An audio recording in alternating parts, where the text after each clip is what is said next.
Hola les microbes! Bon, je sais, ça fait une éternité et demie que j'ai pas fait de vidéo, mais bon, j'ai une bonne excuse. Non, j'ai pas de bonne excuse, parce qu'il n'y a pas d'excuse pour la science. Mais, pour me faire pardonner, aujourd'hui, j'ai sélectionné un sujet vraiment intéressant. Bon, allez, hop! Je ne pourrais pas vous dire si on est seul dans l'univers, mais je peux vous dire avec certitude qu'on n'est pas seul dans notre corps. Aujourd'hui, pour cet épisode de Microbe, on explore un sujet vaste et en constante découverte, notre microbiote intestinal, que j'appelle aussi notre planète interne. Bon, j'avoue que cet épisode, c'est un peu du recyclage, parce que c'est la présentation que j'ai faite au Pint of Science en mai de cette année à Gif-sur-Yvette. Mais bon, les gens l'ont trouvé particulièrement bon, donc je me suis dit pourquoi pas vous le donner. C'est cadeau, c'est usagé, mais c'est cadeau quand même. Je tiens aussi à dire que le sujet du microbiote est un sujet qui est en constant développement. Donc, des choses que je pourrais vous dire aujourd'hui seront peut-être contredites d'ici quelques années ou même d'ici quelques mois. Bon, allez, on y saute pour de vrai cette fois-ci. Prenons le corps humain et mettons-le dans un broyeur. Non, faites pas ça pour vrai. Mais, disons qu'on le faisait. Et qu'ensuite, on venait compter les cellules qu'on retrouve dans cet échantillon-là. On trouverait qu'environ 70 à 90% des cellules qui constituent le corps humain sont d'origine microbienne, c'est-à-dire des virus, des bactéries, des mycètes, etc.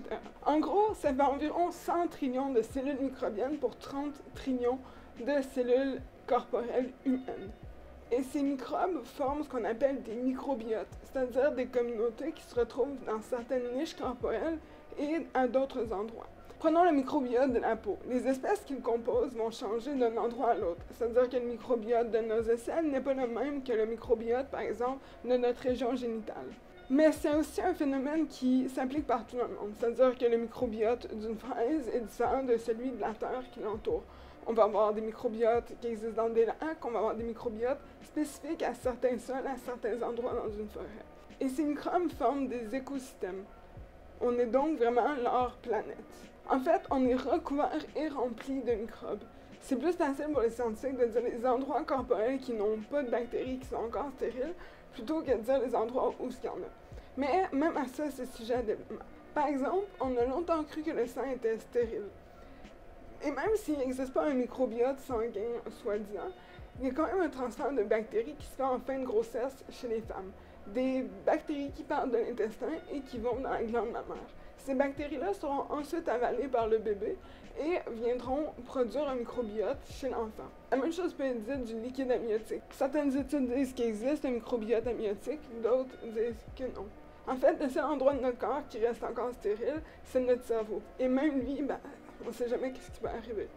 Donc, pour ne pas m'attarder sur le sujet du microbiote pendant plus de 5 heures, je vais surtout me concentrer sur les bactéries qui forment, selon moi, la communauté la plus intéressante, c'est-à-dire l'intestin et le microbiote intestinal. Il existe une pléthore de recherches sur ce sujet et c'est un sujet qui est en constant développement. Et notre intestin est rempli de bactéries. Même que si on prenait toutes ces bactéries-là pour les peser sur une balance, ça donnerait un poids d'environ 2 kg, c'est-à-dire le poids de notre cerveau. Alors c'est pas pour rien que les scientifiques lui ont donné le nom de nouvel organe. Et comme nos organes, s'ils ne vont pas bien, on va pas bien non plus. Et c'est pour cette raison que le microbiote intestinal a été lié à plusieurs maladies chez l'humain, dont l'autisme, l'obésité, la dépression, l'asthme et le cancer, pour n'en nommer que quelques-uns. C'est parce que le microbiote joue un rôle crucial dans le développement de l'humain ainsi que dans son bien-être corporel. Nos bactéries intestinales ont par exemple un rôle sur le système immunitaire, sur la digestion, sur la protection contre les pathogènes et bien d'autres. Aujourd'hui, je vais surtout parler de son rôle dans la production de molécules, dans l'entraînement du système immunitaire et finalement dans la protection contre des bactéries pathogènes. Comme dirait Lavoisier, bon, on me chuchote à l'oreille que c'est pas Lavoisier, mais que c'est plutôt la citation d'un grec qui s'appelle Anaxagore. Rien ne se perd, rien ne se crée, tout se transforme. Et c'est un peu ce qui se passe lorsqu'on mange. Quand on ingère des aliments, ceux-ci vont dans l'intestin où ils vont être digérés. Mais il n'y a pas juste l'intestin qui digère, il y a aussi nos bactéries intestinales. Et celles-ci, en avalant un certain composé, vont produire d'autres composés. Des sous-composés produits par les bactéries lors de la digestion, il y a ce qu'on appelle les acides gras à courte chaîne, qui sont issus de la fermentation bactérienne. De ces composés, les trois majoritaires sont le butyrate, le propionate et l'acétate.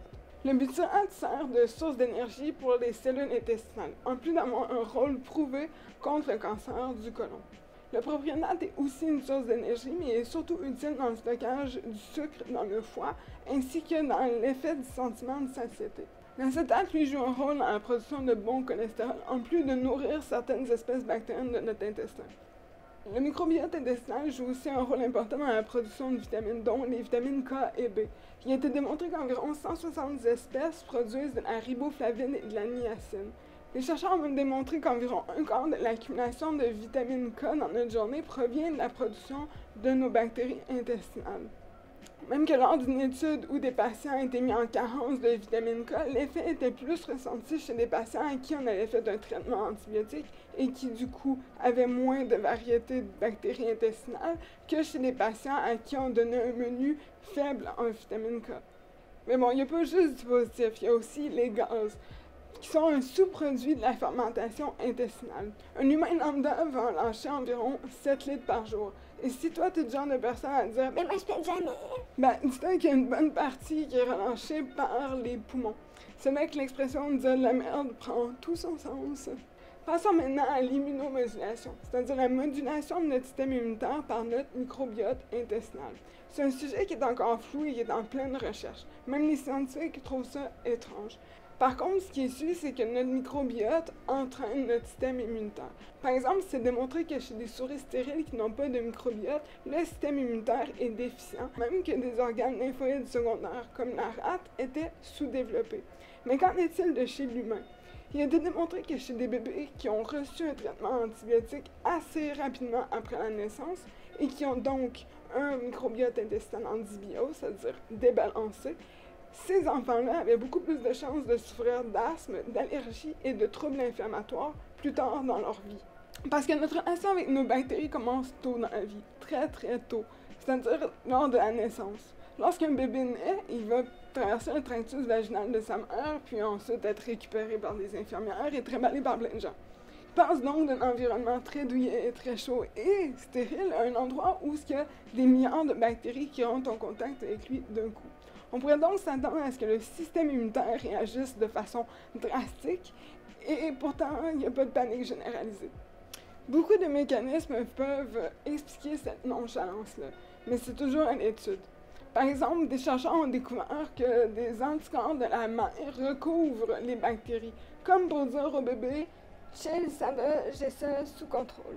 Il a aussi été démontré que le système immunitaire du bébé est immature et tolérant, que même certaines de ces cellules qui devraient réagir sont tronquées et donc ne fonctionnent pas de la bonne façon. Il y a aussi la production de cellules anti-inflammatoires ainsi que de facteurs de régulation et de d'autres facteurs anti-inflammatoires. Vous voyez donc qu'il y a plusieurs termes qui se répètent dans ce processus-là, c'est-à-dire la régulation et la tolérance. Et c'est justement ce qui définit la relation entre nos bactéries, notre microbiote, et le système immunitaire. C'est-à-dire que c'est une relation de régulation et de tolérance. C'est pas pour rien que les endroits où on a le plus de bactéries, par exemple dans l'intestin ou sur la peau, c'est aussi les endroits où le système immunitaire est le plus actif et le plus présent. C'est-à-dire que le système immunitaire tolère et régule ces bactéries-là. C'est pas une relation d'amour, c'est une relation de tolérance. Et cette tolérance-là est établie dans les premiers jours de la vie du bébé. En fait, il existe même des systèmes pour séparer le microbiote et le système immunitaire. Par exemple, dans l'intestin, il y a une couche de mucus qui sépare les bactéries des cellules intestinales et donc des cellules immunitaires. Il a même été démontré que chez des individus où ce mucus n'est pas bien formé et que du coup il y a un contact régulier entre les bactéries et le système immunitaire, qu'il y a la présence de syndromes inflammatoires. Passons maintenant à la dernière section, c'est-à-dire la protection contre les pathogènes. Déjà, il existe une réponse simple, c'est-à-dire le manque de place. Il y a environ 100 milliards de bactéries dans notre intestin, et de ces bactéries-là, il y en existe environ 1000 espèces, et il y en a encore qui sont en découverte. Puis ces bactéries-là, ils veulent pas de mauvais voisins. Dans le côlon, il existe une couche de mucus assez épaisse pour séparer les cellules intestinales des potentiels pathogènes. Par contre, cette couche de mucus est presque inexistante dans le petit intestin. C'est là que les bactéries doivent défendre leur hôte en produisant des molécules antimicrobiennes elles-mêmes ou en induisant la production de molécules antimicrobiennes par le corps humain. Cette protection commence assez tôt dans la vie, c'est-à-dire qu'il y a des bactéries présentes dans le lait maternel qui acidifient le pH du tractus gastro-intestinal. Ça prévient ainsi l'installation d'un pathogène. Il y a même des molécules dans la salive du bébé qui réagissent avec des molécules du lait maternel pour produire des facteurs de croissance pour de bonnes bactéries, pour protéger le tractus gastro-intestinal. Maintenant, quand on est adulte et qu'on ne boit plus de lait maternel, en tout cas j'espère, il y a ce qu'on appelle les cellules de Paneth, qui peuvent être activées par nos bactéries intestinales lorsque celles-ci sentent des pathogènes. Les cellules de Paneth produisent ensuite de la catélicidine et des défensines, des protéines antimicrobiennes qui forment des trous à la surface des bactéries. Ensuite, les bactéries du microbiote en soi peuvent produire des protéines antimicrobiennes. Par exemple, la souche Escherichia coli Nécile produit des microcines qui inhibent l'installation de la salmonella dans l'intestin. Ensuite, il existe un type de protection passive, c'est-à-dire que certaines bactéries produisent des sous-composés et ces sous-composés naturellement produits par les bactéries viennent inhiber la colonisation de pathogènes. Par exemple, certains acides gras à courte chaîne viennent inhiber la colonisation de l'intestin par Escherichia coli O157H7, soit la maladie du hamburger. Il existe aussi des systèmes contre la surpopulation bactérienne dans notre intestin. Les bactérioïdes, par exemple, vont activer le système immunitaire pour que celui-ci produise des anticorps au hasard qui vont cibler des bactéries aléatoires pour les éliminer. Donc voilà, on a fait le tour des 3 thèmes que je voulais aborder. Je sais qu'il y avait une exposition qui était donnée à Paris sur le charme discret de l'intestin. Malheureusement, ça finissait le 4 août, mais c'était quand même une super belle exposition. J'ai pu y voir du caca, apprendre comment faire caca, ainsi que étriper des mannequins. Si c'est un sujet qui vous intéresse et que vous avez manqué l'exposition, je vous recommande justement chaudement le livre sur lequel a été basée l'exposition, c'est-à-dire Le charme discret de l'intestin de Guella Enders, ainsi que le livre Nos bactéries, des amis qui nous veulent du bien, des professeurs Gabriel Perlumuté et Anne-Marie Cassard. Pour cette vidéo, je tiens aussi à remercier Pline de la chaîne Eduki qui m'a aidé pour tout le setup pour filmer et qui m'a donné aussi des précieux conseils. Donc, merci Pline.